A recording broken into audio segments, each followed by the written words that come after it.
అందరికీ నమస్కారం. సంతోషం ఫిల్మ్స్ కి స్వాగతం. ఈ రోజు సినిమా విషయాలు తెలుసుకునే ముందు సంతోషం సురేష్ యూట్యూబ్ ఛానల్ ని, సంతోషం అప్డేట్స్ యూట్యూబ్ ఛానల్ ని, ఈ రెండు ఛానల్ ని సబ్స్క్రైబ్ చేసుకోండి. మరి ఈ రోజు సినిమా విషయాలు ఏంటో ఇప్పుడు మనం చూసేద్దాం. Dress కట్సీ by KLM fashion mall. Megastar Chiranjeevi, global star Ram Charan తమ కుటుంబ సభ్యులతో పాటు అల్లు కనకరత్నం పెద్ద కర్మలో పాల్గొన్నారు. ఆంధ్రప్రదేశ్ ఉప ముఖ్యమంత్రి, జనసేన అధినేత పవన్ కళ్యాణ్ తన కుమారుడు అకీరానందన్తో కలిసి అల్లు కనకరత్నం పెద్ద కర్మ కార్యక్రమంలో పాల్గొన్నారు. ప్రముఖ సినీ నిర్మాత అల్లు అరవింద్ మాతృమూర్తి మెగాస్టార్ చిరంజీవి అత్తగారైన అల్లు కనకరత్నమ్మ ఇటీవల కన్నుమూసిన సంగతి తెలిసిందే. ప్రఖ్యాత హాస్య నటుడు అల్లు రామలింగయ్య అర్ధాంగి కనకరత్నమ్మ వృద్ధాప్య సమస్యల కారణంగా కొన్ని రోజుల కిందట తుది శ్వాస విడిచారు. ఆమె అంత్యక్రియలను కుటుంబ సభ్యులు, బంధుమిత్రుల సమక్షంలో హైదరాబాద్ శివార్లోని కోకాపేటలో నిర్వహించారు. ఈ నేపథ్యంలో హైదరాబాద్లో పెద్ద కర్మ కార్యక్రమాన్ని నిర్వహించారు. ఈ కార్యక్రమంలో మెగా ఫ్యామిలీ మొత్తం పాల్గొన్నారు. సౌత్ ఇండస్ట్రీలో రజనీకాంత్, కమల్ హాసన్ ఇద్దరు అత్యంత ప్రభావవంతమైన దిగ్గజ నటులు. వీరిద్దరిని సినిమా రంగానికి పరిచయం చేసిన వ్యక్తి దర్శకుడు కె. బాలచందర్. ఆయన దర్శకత్వంలో వీరిద్దరూ కలిసి ఎన్నో విజయవంతమైన చిత్రాల్లో నటించి మెప్పించారు.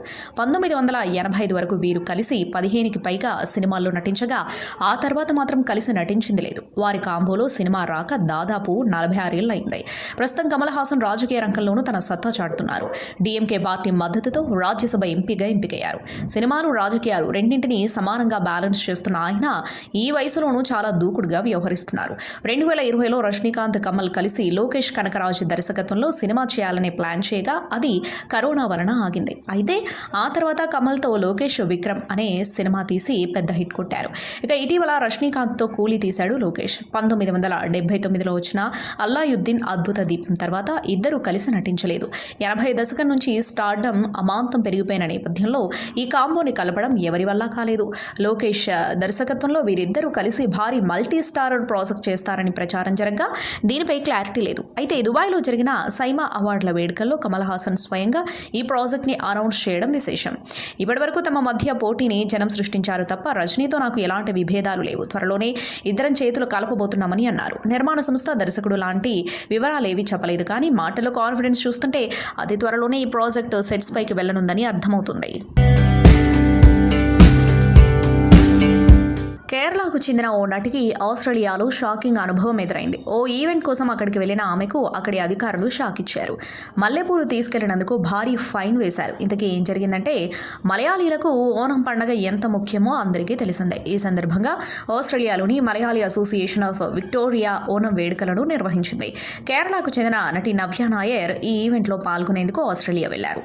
ఆ సమయంలో ఆమె బ్యాగ్లో మల్లెపూలున్నాయి. దీంతో మెల్బోర్న్ ఇంటర్నేషనల్ ఎయిర్పోర్ట్లో ఆమెను అధికారులు ఆపారు. మల్లెపూలు తీసుకెళ్లినందుకు ఏకంగా 1.14 లక్షల ఫైన్ వేశారు. ఈ విషయాన్ని నటి అక్కడ జరిగిన బహిరంగ కార్యక్రమంలో వెల్లడించారు. ఆస్ట్రేలియా వచ్చే ముందు తన కోసం తన తండ్రి మల్లెపూలు కొని తెచ్చినట్లు తెలిపారు. అయితే అందులో కొన్నింటిని తలలో పెట్టుకోగా మరికొన్నింటిని తన హ్యాండ్ బ్యాగ్లో పెట్టుకున్నట్లు వివరించారు. తాను చేసింది చట్టవిరుద్ధమే అయినా తెలియక చేసినట్లు పేర్కొన్నారు. పొరపాటున జరిగిందని, ఉద్దేశపూర్వకంగా చేయలేదని వివరణ ఇచ్చారు. అయితే మల్లెపూల కారణంగా అధికారులు తనకు 1.14 లక్షల ఫైన్ వేసినట్లు చెప్పారు. ఆ జరిమానాను 28 రోజుల్లోపు చెల్లించాలని వారు తనకు చెప్పినట్లు నటి వివరించారు. ఈ వ్యవహారం ప్రస్తుతం హాట్ టాపిక్ గా మారింది. బాలీవుడ్ కండల వీరుడు సల్మాన్ ఖాన్ పై దబాంగ్ చిత్ర దర్శకుడు అభినవ్ కశ్యప్ సంచలన ఆరోపణలు చేశారు. సల్మాన్ ఖాన్ ఒక గూండా అని, అతడు చెడ్డ వ్యక్తి అని తీవ్ర వ్యాఖ్యలు చేయడం పరిశ్రమలో కలకలం రేపుతోంది. ఇటీవల ఓ ప్రముఖ మీడియా సంస్థకు ఇచ్చిన ఇంటర్వ్యూలో అభినవ్ ఈ వ్యాఖ్యలు చేశారు. సల్మాన్ కు నటనపై ఏమాత్రం ఆసక్తి లేదు. గత 25 ఏళ్లుగా అదే పరిస్థితి. షూటింగ్ వచ్చి మనకు ఏదో మేలు చేస్తున్నట్టు ప్రవర్తిస్తాడు. నటన కంటే ఒక సెలబ్రిటీగా వచ్చే పవర్ను ఎంజాయ్ చేయడానికే ఎక్కువ ఇష్టపడతాడు. అతడు ఒక గూండా. దబాంగ్ సినిమాకు ముందు ఈ విషయం నాకు తెలియదు. సల్మాన్ ఒక మర్యాద లేని చెడ్డ మనిషి అని తీవ్రంగా విమర్శించారు. సల్మాన్ కుటుంబం పైన ఆయన ఆరోపణలు చేశారు. బాలీవుడ్లో స్టార్ సిస్టమ్కు సల్మాన్ తండ్రి లాంటివాడు. 50 ఏళ్లుగా పరిశ్రమలో ఉన్న కుటుంబం నుంచి వచ్చాడు. వాళ్ళు అదే పద్ధతిని కొనసాగిస్తున్నారు. వాళ్ళు ప్రతీకార ధోరణి ఉన్న వ్యక్తులు. మొత్తం ప్రక్రియను వాళ్ళే నియంత్రిస్తారు. వాళ్లతో విభేదిస్తే మాత్రం వెంటపడి వేధిస్తారు అని అభినవ్ ఆరోపించారు. ఇదే తరహా అనుభవం తన సోదరుడు, ప్రముఖ దర్శకుడు అనురాగ్ కశ్యప్ కు కూడా ఎదురైందని అభినవ్ గుర్తు చేశారు. దబాంగ్ తర్వాత సీక్వెల్ కు అభినవ్ దర్శకత్వం వహించకపోవడానికి ఈ విభేదాలే కారణమని తెలుస్తోంది. ఈటీవీ విన్ ఒరిజినల్ ప్రొడక్షన్స్ సంస్థ నిర్మించిన లిటిల్ హార్ట్స్ సినిమా బాక్సాఫీస్ వద్ద అదరగొడుతుంది. థియేటర్లలో రిలీజ్ అయిన మొదటి వారాంతంలోనే భారీ కలెక్షన్లు రాబట్టి అందరినీ ఆశ్చర్యపరుస్తుంది. పెయిడ్ ప్రీమియర్స్ ద్వారా పాజిటివ్ బజ్ తెచ్చుకున్న ఈ సినిమా ఫస్ట్ డే ఓపెనింగ్ 1.35 కోట్లు రాబట్టింది. సెకండ్ డే కలెక్షన్ 2.50 కోట్లు రాబట్టగా సండే 3.65 కోట్లు వసూలు చేసింది. మొత్తంగా ఫస్ట్ వీకెండ్లో 7.50 కోట్ల నెట్ కలెక్షన్, 10 కోట్ల గ్రాస్ కలెక్షన్ రాబట్టింది. ఒక్కో ఓవర్సీస్ నుంచే 3 కోట్లు వసూలు చేసింది ఈ లిటిల్ హార్ట్స్. ట్రేడ్ వర్గాల సమాచారం ప్రకారం సినిమాకు వచ్చిన స్పందన చూస్తే వర్క్ డేస్లో కూడా స్టడీగా కలెక్షన్లు రాబట్టే అవకాశం ఉంది. ఈ సినిమా 1.5 బడ్జెట్తో ఓటీటీ కోసం రూపొందించబడింది. మొదటగా ఈటీవీ విన్లో రిలీజ్ చేయాలనుకున్నారు. కానీ ఫైనల్ అవుట్పుట్ చూసిన తర్వాత నిర్మాతలు బన్నీవాస్ వద్దకు తీసుకెళ్లారు. ఆయనకు సినిమా నచ్చడంతో 2.5 కోట్లకు థియేట్రికల్ రైట్స్ తీసుకున్నారు. 2 రోజుల్లో బ్రేక్ ఈవెన్ సాధించిన ఈ చిత్రం 3వ రోజే లాభాల్లోకి వెళ్ళింది. మౌలి తనూజ్, ప్రశాంత్ మరియు శివాని నాగారం జంటగా మెప్పించారు. సాయి మార్తాండ్ దర్శకత్వంలో సినిమా తెరకెక్కింది. మరో 7-10 రోజుల్లో ఈ సినిమా 25 కోట్లు గ్రాస్ వసూలు చేయగలదని ట్రేడ్ విశ్లేషకుల అంచనా. ఓటీటీ రిలీజ్ కోసం ప్లాన్ చేసిన చిన్న సినిమాగా మొదలై థియేటర్లో పెద్ద విజయం సాధించిన లిటిల్ హార్ట్స్ ఇప్పుడు అందరినీ ఆశ్చర్యపరుస్తోంది. ప్రముఖ గాయకుడు ఎస్పీ చరణ్ తన ఇంట్లో అద్దెకుంటున్న వ్యక్తిపై పోలీసులను ఆశ్రయించారు. సుమారు 2 ఏళ్లుగా ఇంటి అద్దె చెల్లించకుండా అడిగినందుకు తనను బెదిరిస్తున్నాడని ఆయన చెన్నైలోని కేకే నగర్ పోలీస్ స్టేషన్లో ఫిర్యాదు చేశారు. పోలీసులకు ఎస్పీ చరణ్ ఇచ్చిన ఫిర్యాదు ప్రకారం చెన్నై సాలిగ్రామంలోని సత్య గార్డెన్ అపార్ట్మెంట్లో ఆయనకు ఒక ఫ్లాట్ ఉంది. ఆ ఫ్లాట్లో తమిళ చిత్ర పరిశ్రమకు చెందిన సహాయ దర్శకుడు తిరుజ్ఞానం అద్దెకు దిగారు. నెలకు 40,500 అద్దె చెల్లించేందుకు ఒప్పందం కుదుర్చుకుని 1.50 లక్షలు అడ్వాన్స్గా తీసుకున్నట్లు చరణ్ తెలిపారు. అయితే ఇంట్లోకి దిగినప్పటి నుంచి గడిచిన 25 నెలలుగా తిరుజ్ఞానం అద్దె చెల్లించడం లేదని ఆయన ఆరోపించారు. ఇటీవల అద్దె బకాయిల గురించి అడగ్గా తిరుజ్ఞానం తనతో అసభ్యకరంగా ప్రవర్తించడమే కాకుండా తీవ్రమైన బెదిరింపులకు పాల్పడినట్లు ఎస్పీ చరణ్ తన ఫిర్యాదులో పేర్కొన్నారు. అతనిపై చట్టపరమైన చర్యలు తీసుకోవాలని, తనకు రావాల్సిన అద్దె డబ్బులు ఇప్పించి వెంటనే ఇంటిని ఖాళీ చేయించాలని పోలీసులను కోరారు. ఎస్పీ చరణ్ ఇచ్చిన ఫిర్యాదు ఆధారంగా కేకే నగర్ పోలీసులు తిరుజ్ఞానంపై కేసు నమోదు చేశారు. ప్రస్తుతం ఈ ఘటనపై దర్యాప్తు కొనసాగుతోంది. సోషల్ మీడియాలో తనను లక్ష్యంగా చేసుకుని అసభ్యకరమైన పోస్టులు పెడుతున్నారంటూ సినీ నటి రంగసుధ పోలీసులను ఆశ్రయించారు. తన వ్యక్తిగత ఫోటోలు, వీడియోలను ఆన్లైన్లో పెట్టి వేధిస్తున్న రాధాకృష్ణ అనే వ్యక్తిపై ఆమె హైదరాబాద్లోని పంజాగుట్ట పోలీస్ స్టేషన్లో ఫిర్యాదు చేశారు. గతంలో తామిద్దరం సన్నిహితంగా ఉన్న సమయంలో తీసిన ప్రైవేట్ ఫోటోస్, వీడియోలను బయట పెడతానంటూ రాధాకృష్ణ కొంతకాలంగా తనను బెదిరిస్తున్నాడని రంగసుధ తన ఫిర్యాదులో పేర్కొన్నారు. ప్రస్తుతం రాధాకృష్ణతో పాటు కొన్ని ట్విట్టర్ ఖాతాల నుంచి కూడా తనపై అభ్యంతరకరమైన పోస్టులు పెడుతూ వ్యక్తిగత ప్రతిష్టకు భంగం కలిగిస్తున్నారని ఆమె పోలీసుల దృష్టికి తీసుకెళ్లారు. నటి రంగసుధ ఇచ్చిన ఫిర్యాదు ఆధారంగా పంజాగుట్ట పోలీసులు కేసు నమోదు చేశారు. ఈ ఘటనపై దర్యాప్తు ప్రారంభించినట్లు వారు తెలిపారు. సోషల్ మీడియాను దుర్వినియోగం చేస్తూ మహిళల గౌరవానికి భంగం కలిగించే వారిపై చట్టపరంగా కఠిన చర్యలు తప్పవని ఈ సందర్భంగా పోలీసులు హెచ్చరించారు. కాగా గతంలో రంగసుధ, రాధాకృష్ణ మధ్య సంబంధం ఉన్నట్లు తెలుస్తోంది. నటుడిగా కంటే సేవా కార్యక్రమాలతోనే ప్రజల మనసుల్లో ప్రత్యేక స్థానం సంపాదించుకున్న రాఘవ లారెన్స్ మరోసారి తన ఉదారతను చాటుకున్నారు. తీవ్ర పేదరికంతో పాటు అనారోగ్యంతో నడవలేని స్థితిలో ఉన్న శ్వేత అనే దివ్యాంగురాలికి సొంత ఇల్లు కట్టించి ఇవ్వనున్నట్లు ఆయన ప్రకటించారు. ఇప్పటికే ఆమెకు అండగా నిలిచిన లారెన్స్ ఇప్పుడు ఈ నిర్ణయం తీసుకోవడంతో సోషల్ మీడియాలో ఆయనపై ప్రశంసలు వెల్లువెత్తుతున్నాయి. శ్వేత దీనస్థితి గురించి తెలుసుకున్న లారెన్స్ తొలుత ఆమె ప్రయాణ అవసరాల కోసం ఒక వీల్ చైర్ స్కూటీని బహుమతిగా ఇచ్చారు. ఆ తర్వాత ఆమె తిరిగి నడవడానికి అవసరమైన వైద్య సహాయం అందించి కృత్రిమ కారును కూడా ఏర్పాటు చేయించారు. ఇప్పుడు ఆమెకు సురక్షితమైన నివాసం కల్పించాలనే ఉద్దేశంతో మరో ముందడుగు వేశారు. శ్వేతకు ఒక సురక్షితమైన గృహం అవసరం. ఆమెకు సొంతిల్లు కట్టించడమే నా తదుపరి లక్ష్యమని లారెన్స్ తన సోషల్ మీడియా ద్వారా వెల్లడించారు. ఈ వార్త తెలియగానే నెటిజన్స్ హ్యాట్స్ ఆఫ్ లారెన్స్ అంటూ అభినందనలు కురిపిస్తున్నారు. ప్రముఖ నటుడు, నిర్మాత కొనిదెల నాగబాబు తన సన్నిహితుడైన Bharani Shankar Big Boss Telugu season 9లో పాల్గొంటున్న సందర్భంగా ట్విట్టర్ వేదికగా శుభాకాంక్షలు తెలిపారు. నా ప్రియమైన Bharani Shankar Big Boss season 9లో అడుగు పెడుతున్నందుకు హార్దిక శుభాకాంక్షలు. ఈ ప్రయాణం ఆయనకు తగిన గుర్తింపు, విజయాలను తీసుకురావాలని కోరుకుంటున్నాను అంటూ నాగబాబు ట్వీట్ చేశారు. భరణి శంకర్ బిగ్ బాస్ 9 హౌస్లోకి ఎంట్రీ ఇచ్చిన తొలి రోజే ఆయనపై భారీగా దృష్టి పడింది.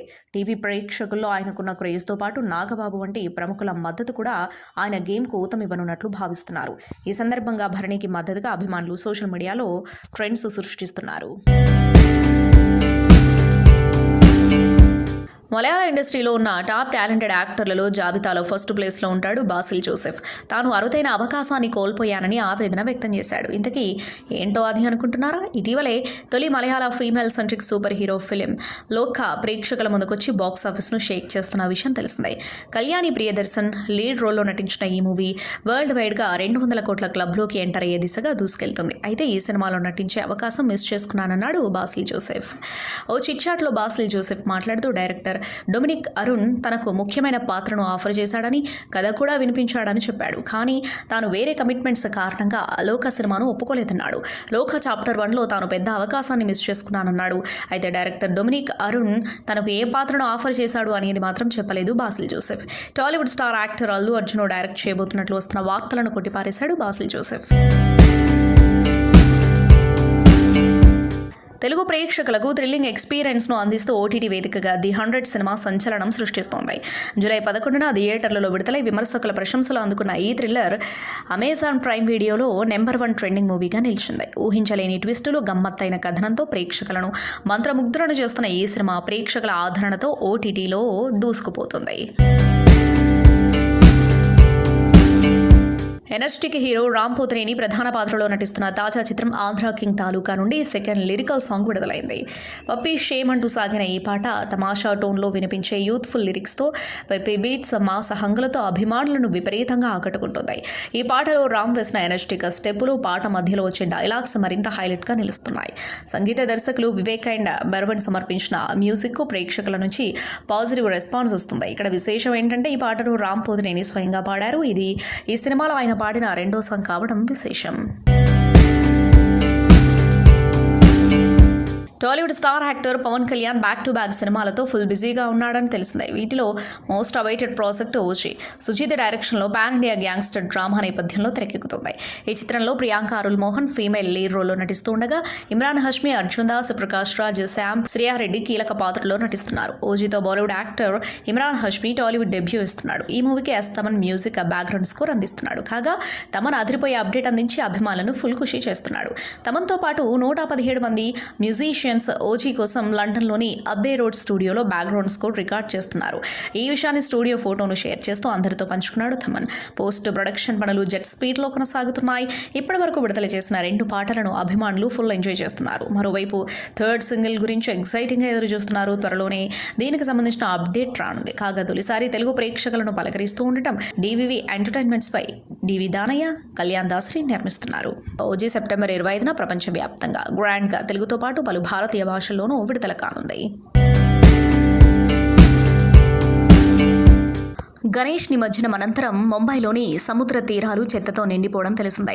ఈ నేపథ్యంలో పర్యావరణ పరిరక్షణకు నడుం బిగించిన బాలీవుడ్ స్టార్ అక్షయ్ కుమార్, మహారాష్ట్ర ముఖ్యమంత్రి దేవేంద్ర ఫడ్నవీస్ భార్య అమృత ఫడ్నవీస్ స్వయంగా చెత్తను తొలగించి అందరికీ ఆదర్శంగా నిలిచారు. ప్రస్తుతం దీనికి సంబంధించిన వీడియో సోషల్ మీడియాలో అందరి దృష్టిని ఆకర్షిస్తుంది. మహారాష్ట్రలో అత్యంత వైభవంగా జరిగే గణేష్ ఉత్సవాల అనంతరం ముఖ్యంగా అనంతర చతుర్దశి రోజున జుహూ గిర్గావ్ వంటి ప్రధాన బీచ్లలో నిమజ్జనం పెద్ద ఎత్తున జరుగుతోంది. దీనివల్ల విగ్రహాల అవశేషాలు, పూలు, ఇతర పూజా సామాగ్రితో తీర ప్రాంతాలు కలుషితమవుతాయి. ఈ సమస్యను పరిష్కరించేందుకు Divya Foundation, Brihan Mumbai Municipal Corporation కలిసి జుహూ బీచ్లో ఈ పరిశుభ్రత కార్యక్రమాన్ని చేపట్టాయి. ఈ క్లీనింగ్ డ్రైవ్లో అక్షయ్ కుమార్, అమృత ఫడ్నవీస్తో పాటు బీఎంసీ కమిషనర్ డాక్టర్ భూషణ్ గగ్రాని కూడా పాల్గొన్నారు. వీరంతా ఎంతో ఉత్సాహంగా చెత్తను తొలగిస్తూ ఇతరులకు స్ఫూర్తినిచ్చారు. ఈ సందర్భంగా అమృత ఫడ్నవీస్ మాట్లాడుతూ ప్రధానమంత్రి నరేంద్ర మోడీ ప్రారంభించిన స్వచ్ఛ భారత్ అభియాన్ దేశవ్యాప్తంగా పరిశుభ్రతపై ప్రజల్లో అవగాహన పెంచింది అని అన్నారు. మన సముద్రాలను శుభ్రంగా, అందంగా ఉంచుకోవడమే ఈ కార్యక్రమం లక్ష్యం. పరిశుభ్రత అనేది ప్రతి ఒక్కరి సమిష్టి బాధ్యత అని ఆమె స్పష్టం చేశారు.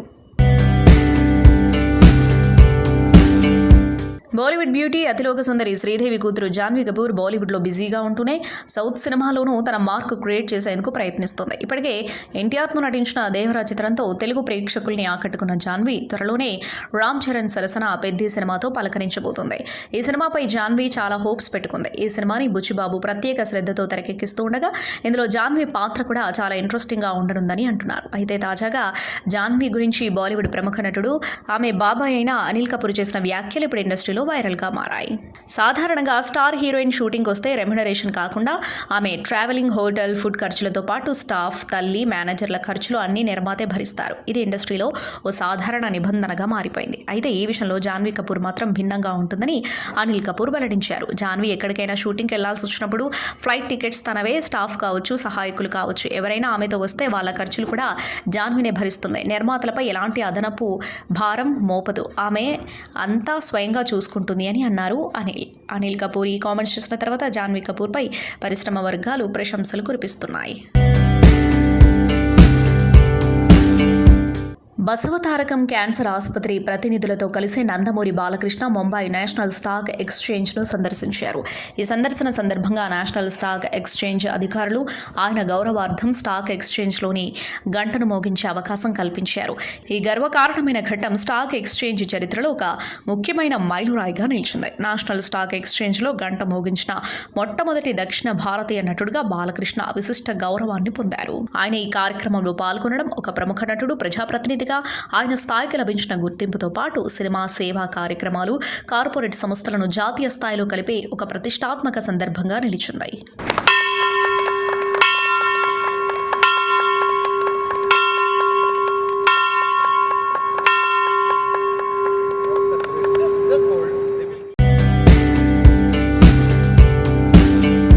సూపర్ యోధుడిగా కనిపించేందుకు తేజ సజ్జా సిద్ధమయ్యారు. కార్తిక్ ఘట్టమనేని దర్శకత్వంలో తేజ ప్రధాన పాత్రలో నటించిన మిరాయ్ సెప్టెంబర్ 12న ప్రేక్షకుల ముందుకు రానుంది. ఈ నేపథ్యంలో వరుస ఇంటర్వ్యూలతో తేజ సందడి చేస్తున్నారు. తాజాగా ఓ ఇంటర్వ్యూలో తన కెరీర్ గురించి పంచుకున్నారు.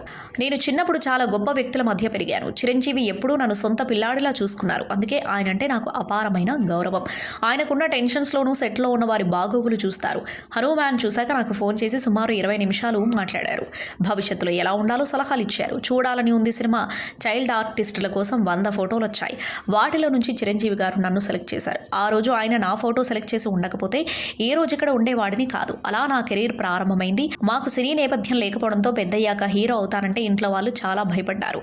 నేను పట్టుదలతో వచ్చాను. ఓ బేబీ సినిమా సమయంలో సమంత చాలా సపోర్ట్ చేశారు. ఆ సినిమా ప్రచారానికి కూడా నన్నే పంపేవారు. నా గురించి అందరికీ తెలియాలి అని వెళ్ళిన ప్రతి చోట చెప్పేవారు. నేను హీరోగా ఇండస్ట్రీకి వచ్చినప్పుడు ఎన్నో కష్టాలు పడ్డాను. అవమానాలు, తిరస్కరణలు, మోసాలన్నీ చూశాను. అన్ని ఒడిదుడుకులు చూశాను కాబట్టి నాపై నాకు నమ్మకం పెరిగింది అని అన్నారు. ఏ రంగంలోనైనా కష్టాలుంటాయని అన్నారు. ఇండస్ట్రీలో మనం అనుకునే వాళ్ళు ఉండరని, ఎవరి స్వార్థం వారిదని హీరో బెల్లంకొండ సాయి శ్రీనివాస్ అన్నారు. ఆయన ప్రధాన పాత్రలో తెరకెక్కిన చిత్రం కిష్కింధపురి సెప్టెంబర్ 12న ప్రేక్షకుల ముందుకు రానుంది. ఈ సందర్భంగా పాల్గొన్న ఓ ఇంటర్వ్యూలో సాయి శ్రీనివాస్ మాట్లాడుతూ తనకి ఇండస్ట్రీలో స్నేహితులు లేరని తెలిపారు.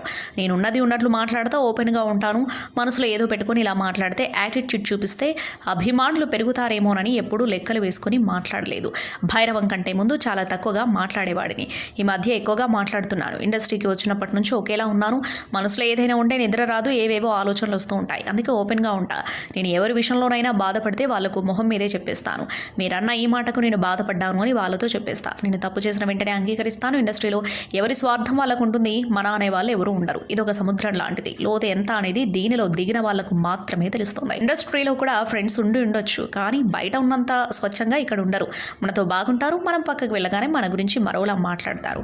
నేను ఎప్పుడు ఎవరి గురించి తప్పుగా మాట్లాడను. చిన్నప్పటి నుంచి అంతే. గాసిప్స్ కూడా వినను. ప్రేక్షకులు థియేటర్కి రావడం లేదనేది చాలా మంది చెబుతున్న మాట. కానీ మంచి సినిమా అయితే ఖచ్చితంగా వస్తారని నేను ఎప్పుడూ నమ్ముతా అని అన్నారు. మౌలి, తనూజ్, శివాని నాగరన్ జంటగా నటించిన లిటిల్ హార్ట్స్ సినిమా ఇటీవల ప్రేక్షకుల ముందుకొచ్చి ఘన విజయాన్ని సొంతం చేసుకుంది. ఈ చిత్రాన్ని ఈటీవీ విన్ ఒరిజినల్ ప్రొడక్షన్ బ్యానర్పై దర్శకుడు సాయి మార్తాండు రూపొందించారు. ఆదిత్య హాసన్ నిర్మాతగా వ్యవహరించారు. ఈ సినిమాను అద్భుతంగా ప్రమోట్ చేసే నిర్మాతలు, డిస్ట్రిబ్యూటర్స్ బన్నీవాస్ తన BV works, Vamsi Nandipati entertainments banners పై వరల్డ్ వైడ్ గ్రాండ్గా థియేట్రికల్గా రిలీజ్ చేశారు. లిటిల్ హార్ట్స్ సినిమా ప్రేక్షకుల్ని ఆకట్టుకుని బాక్సాఫీస్ వద్ద మంచి విజయాన్ని సాధించింది. తాజాగా ఈ చిత్రానికి super hit movie Tourist Family director Abishan Jeevinth ప్రశంసలు దక్కాయి. లిటిల్ హార్ట్స్ సినిమాను చూశాను. ఫ్రెండ్స్, ఫ్యామిలీతో ఎంజాయ్ చేయాల్సిన క్యూట్ ఫన్ మూవీ అంటూ ఆయన సోషల్ మీడియాలో పోస్ట్ చేశారు. లిటిల్ హార్ట్స్ సినిమా 3 రోజుల్లో 12.21 కోట్ల రూపాయల గ్రాస్ కలెక్షన్లు రాబట్టింది. ఎందుకు ఆమె ఈ ప్రయాణాన్ని, ఈ చివరి దశని వీడ్కోలుగా అంటే మీరందరూ బయట ఆ బోర్డు చూసుంటారు, సెలబ్రేటింగ్ అని, సెలబ్రేటింగ్ హర్ లైఫ్ అని. దానికి ఒక వివరణ మీకు ప్రేక్షకులకి కూడా, దీన్ని చూసేవారందరికీ కూడా ఇవ్వాలని అనిపించింది. దానిని ఒక సెలబ్రేటింగ్ అని కానీ, ఒక సంతృప్తికరమైన వీడ్కోలుగా కానీ ఎందుకు మేము అలా అనుకున్నాము అని అంటే, మా తల్లిగారు చనిపోయినప్పుడు నేను కానీ ఇతర మా చెల్లెళ్ళు, ఇతర కుటుంబంలో ఉన్న వారు అందరూ కానీ మొదట ఒక 1-2 అవర్స్ ఆ గ్రీఫ్ తప్పదు అందరికీ. ఆ ఉద్వేగం అది వచ్చి మా తల్లి మమ్మల్ని విడిచి వెళ్ళిపోయింది అనే ఒక బాధతోటి.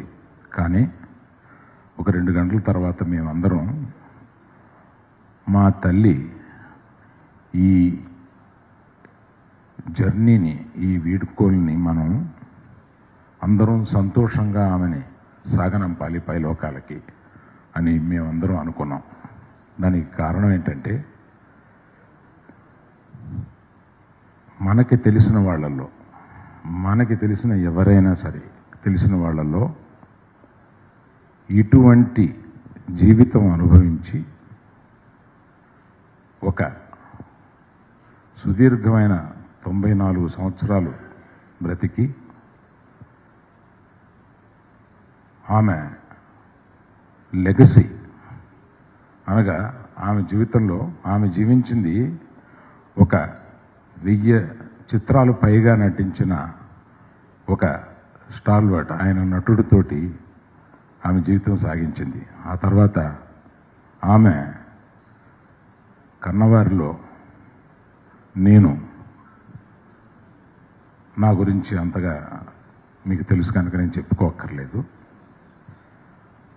తర్వాత చిరంజీవి గారు ఒక స్టాల్వర్ట్, ఒక మెగాస్టార్, ఒక గొప్ప మానవతావాది. ఆయనని ఒక అల్లుడుగా పొందగలిగింది ఆవిడ. అల్లుడుగా ఆయనకి ఆమెకి ఉండే సంబంధం కూడా నేను మళ్ళీ చివరిలో చెప్తాను. అటువంటి చిరంజీవి గారు అల్లుడు. తర్వాత ఆమె సొంత మనవళ్ళు, అటు అర్జున్ కానీ ఇటు మన రామ్ చరణ్ కానీ దేశ విదేశాల్లో ప్రఖ్యాతిగాంచిన ఒక నటులు. అటువంటి వాళ్ళే కాకుండా తన దగ్గర బంధువుల్లో ఒక అల్లు శిరీష్, అల్లు వెంకటేష్, మన పవన్ కళ్యాణ్కి ఆమెకి ఉన్న సంబంధం కూడా నేను మళ్ళీ వివరిస్తాను. పవన్ కళ్యాణ్ గారు ఆ తర్వాత కుటుంబంలో అనేక మంది ఎంతో ఉన్నత స్థాయికి చేరిన అనేక మంది ఉన్నారు. అందులో మన వరుణ్ తేజ్ కానీ, మన తేజు కానీ, ఇంకా ఇతర నటులు, నటీమణులు కానీ ఎంతోమంది, ఇంతమంది తన లైఫ్లో చూస్తూ ఒక ఆశ్చర్యకరమైన విషయం చెప్తాను. ఆమె మనవలు మనవరాళ్ళు కాకుండా ముని మనవరాళ్ళు కలిపితే 12 మంది ఉన్నారు. 12 మంది ముని మనవరాళ్ళు, గ్రేట్ గ్రాండ్ చిల్డ్రన్లో 10 మంది ఆమె తుది ప్రయాణాన్ని అటెండ్ అవ్వగలిగారు. అటువంటి జీవితం కోటిలోనో 10 కోట్లలోనో ఒకరికి ఉంటుంది.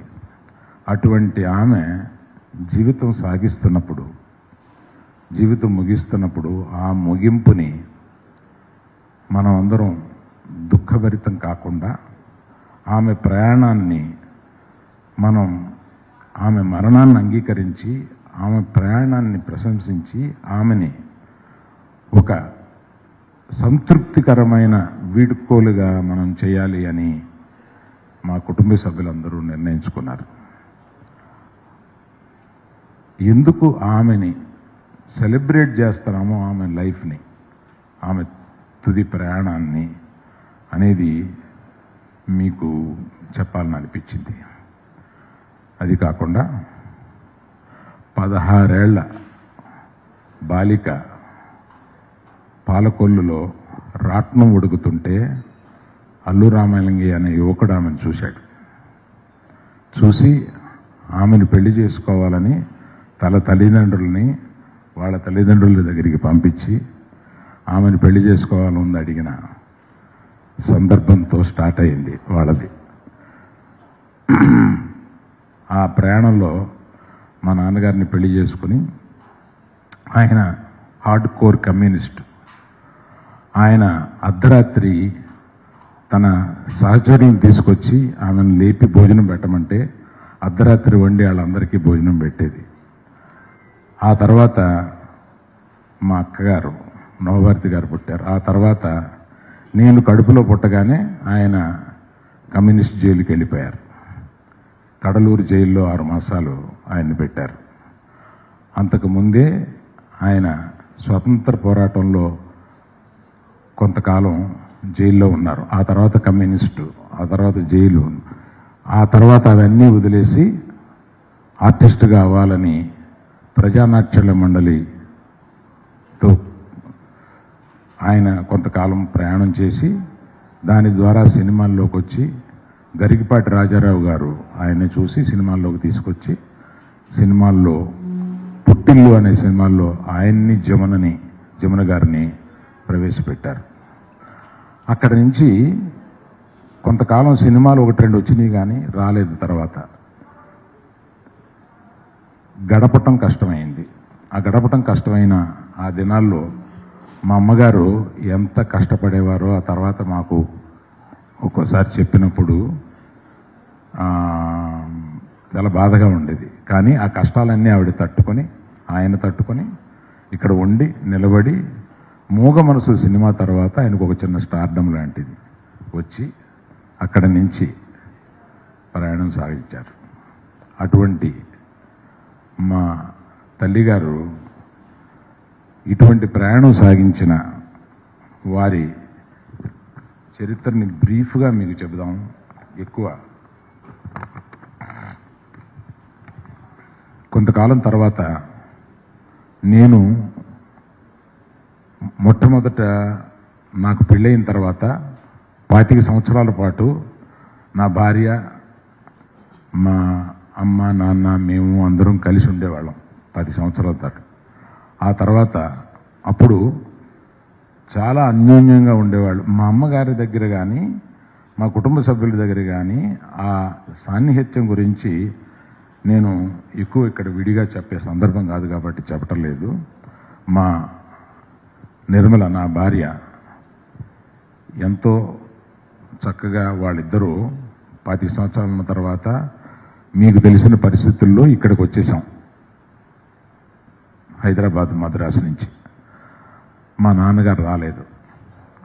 ఫ్యూ ఇయర్స్ తర్వాత మా నాన్నగారిని కూడా ఇక్కడ తీసుకొస్తానంటే ఆయన నాకు సొంత ఇల్లు కట్టి, అప్పుడు నేను అద్దెంట్లో ఉంటున్నాను, నేను సొంత ఇల్లు కట్టి సొంత ఇంట్లోకే వస్తాను అని అంటే నేను అప్పుడు వెంటనే 6 మాసాల్లోనే ఒక సొంత ఇల్లు కట్టి ఆయన తీసుకొచ్చి మా అక్కగారు, మా తండ్రి గారు, తల్లి గారు ఒక ఇంట్లో ఉన్నారు. ఆ తర్వాత కొంతకాలానికి బన్నీ యొక్క ఆర్య రిలీజ్ అయ్యి ఆ సక్సెస్ ఫంక్షన్ అటెండ్ అయిన తర్వాత ఆయన చనిపోయారు.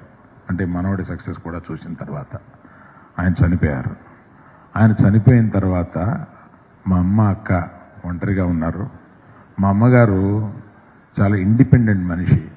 ఆమె మా ఇంటికి రమ్మన్నా, మా చెల్లెలు వాళ్ళ ఇంటికి రమ్మన్నా నేను ఎక్కడ ఉండను, నేను విడిగానే ఉంటాను అంటే నాకు పెద్దవాళ్ళు అయ్యారు కదా అని భయం వేసి మా చెల్లెలు వసంతలక్ష్మి భర్త డాక్టర్ వెంకటేశ్వరరావు గారు ఒక డాక్టర్ పక్కనే ఒక స్థలం దొరికితే తీసుకొని అందులో ఒక ఇల్లు కట్టి మళ్ళీ వాళ్ళని అక్కడ పెట్టాను. ఒక వికెట్ గేట్ ఒకటే డాక్టర్ గారికి వీళ్ళకి మధ్యలో ఉంటుందన్నమాట. అట్లా ప్రొటెక్ట్ చేసుకుంటూ చాలా కాలం, అంటే రాత్రుళ్ళు నా ఫోను పగల దొరకదేమో కానీ రాత్రుళ్ళు దొరుకుద్ది. రాత్రి 10 నుంచి పొద్దున్న 6 వరకు ఎప్పుడు చేసినా ఏంటంటే తల్లిదండ్రులు ఎప్పుడు ఏ అవసరం ఉంటుందో ఏ ఎమర్జెన్సీ ఉంటుందో అని ఇప్పుడు ఆన్ చేసుకుని నైట్ పెద్ద వాల్యూమ్ పెట్టుకుని పడుకునేవాడిని. అట్లాంటి భయంతో మా అమ్మని అక్కని తీసుకొచ్చి ఆ ఇంటి పక్కనే ఉంచి అలాగా కొంతకాలం ఉన్న తర్వాత మా అక్కగారు చనిపోయారు. మా అక్కగారు చనిపోయిన రోజు నుంచి నేను ఆమెతోటి రోజు భోజనం చేస్తూ ఉండేవాడిని. అంటే పెద్దవాళ్ళు ఒక యాంకర్ లేకపోతే 1 yearలో చనిపోతారు. మీరందరూ కూడా చూసి ఉంటారు అది. అంటే మా నాన్నగారు చనిపోయారు, అక్కడ మా అక్కగారు చనిపోయారు, తర్వాత మా అమ్మ ఒంటరి అయిపోయింది. ఈమె కూడా 1 yearలో వెళ్ళిపోద్ది అని అనిపించి నాకు 10వ రోజు నుంచి నేనే మా అమ్మ దగ్గరికి రోజు మధ్యాహ్నం భోజనానికి వెళ్ళేవాడిని. సో ఆవిడకి ఒక యాంకర్, వాడు ఏం తింటాడు, ఏముంటాడు, ఏం వండాలి, ఇలాంటి దాని మీద ఆమెకు ఒక యాంకర్ క్రియేట్ చేసి తర్వాత లాస్ట్ 2 yearsలో ఆమె అస్వస్థతకు గురవుతుందని చెప్పి మా చెల్లెలు వసంతలక్ష్మి ఆ వికెట్ వేడు తీసేసి తన ఇంట్లోకే తీసుకొచ్చి పెట్టుకుని డాక్టర్స్ పర్యవేక్షణలో ఆవిడని రక్షిస్తూ వచ్చారు. అటువంటి ఆమె ఈ ప్రయాణంలో ఆమె ముగించిన ఈ తరుణంలో నేను కొంతమందికి తప్పనిసరిగా కృతజ్ఞత చెప్పుకోవాల్సి ఉంది. సంతోషం సురేష్ యూట్యూబ్ ఛానల్ ద్వారా ఎక్స్క్లూజివ్ ఇంటర్వ్యూని, ఎక్స్క్లూజివ్ లైవ్ షోస్ని, ఎప్పటికప్పుడు కొత్త విశేషాలు మీకు అందించడం జరుగుతుంది. మీ మొబైల్ అని యూట్యూబ్కి వెళ్ళి సంతోషం సురేష్ అని టైప్ చేయండి, అలాగే సంతోషం అప్డేట్స్ అని టైప్ చేయండి. ఈ 2 ఛానల్ సబ్స్క్రైబ్ చేసుకోండి, ఎప్పుడు అప్డేట్స్ చూసేయండి. Thank you. Dress కట్సీ by KLM fashion mall.